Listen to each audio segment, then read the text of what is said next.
Mr. Statler? I appreciate the report. It helps clarify the balancing job required to run a city.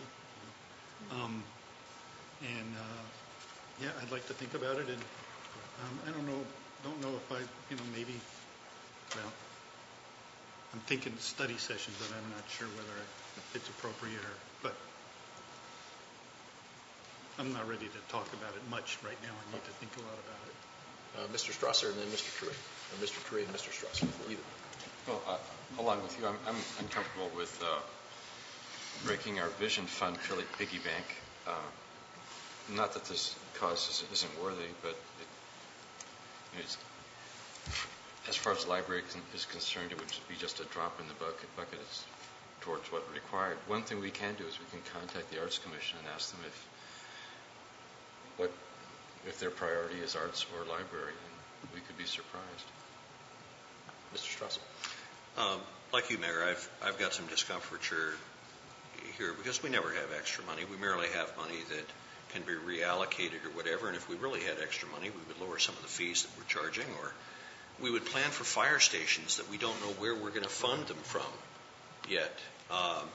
More to the point, when we talk about listening to the community, we've had 2 votes on the issue. And I certainly support the libraries. I mean, they've used my name. I've donated, So it's not a question of whether it's a good issue. It's a question of our responsibility to the public and what they've said to us. Mr. Coons.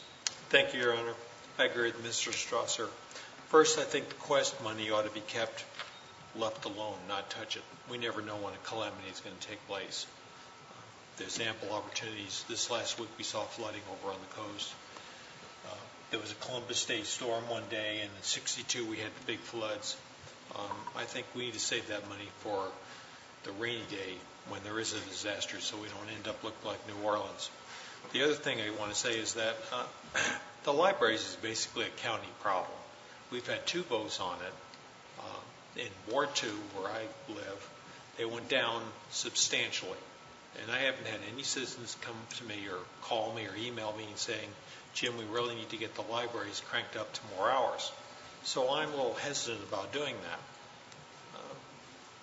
I'm real worried about this RVTD spending money for people to learn how to produce videos. I mean, they can figure that out by themselves. That's not our job to fund that. Meanwhile, over in Ward 2, we have a fire station that's over 50 years old.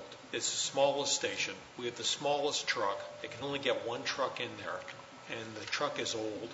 And we were looking at almost $1 million of repairs to fix up Fire Station 2. And it's not worth fixing up. It's landlocked, it's substandard.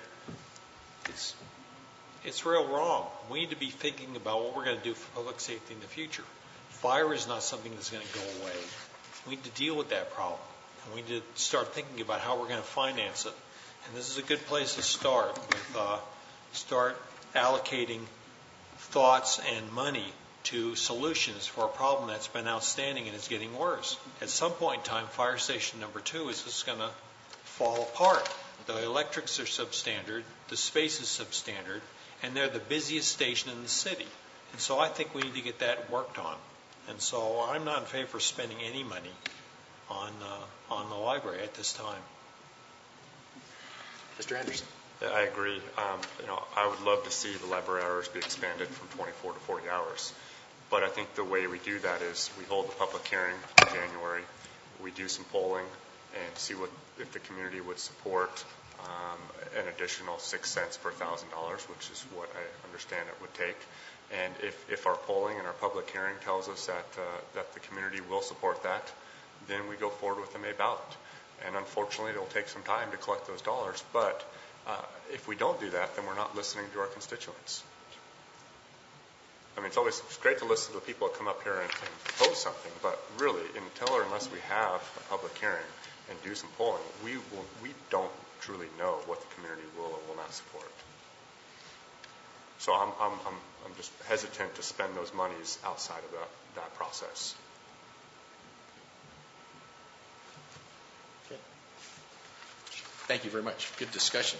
Mr. Dow, thank you very much for digging through the budgetary items here to see where But it's also interesting to see that, there may be some ways for us to also retask our dollars, too, for some other things that may be of more priority than what we're using them for right now, too. Mr. Strasser. Just for drill, Quest has not gone away totally. They're still filing litigation. They're sort of like our version of handling the business license fee. They keep coming back around at it. And while I don't believe they will be ultimately successful in the venue that has occasioned the funds that we're talking about, they are trying in any number of other areas to make inroads. Good.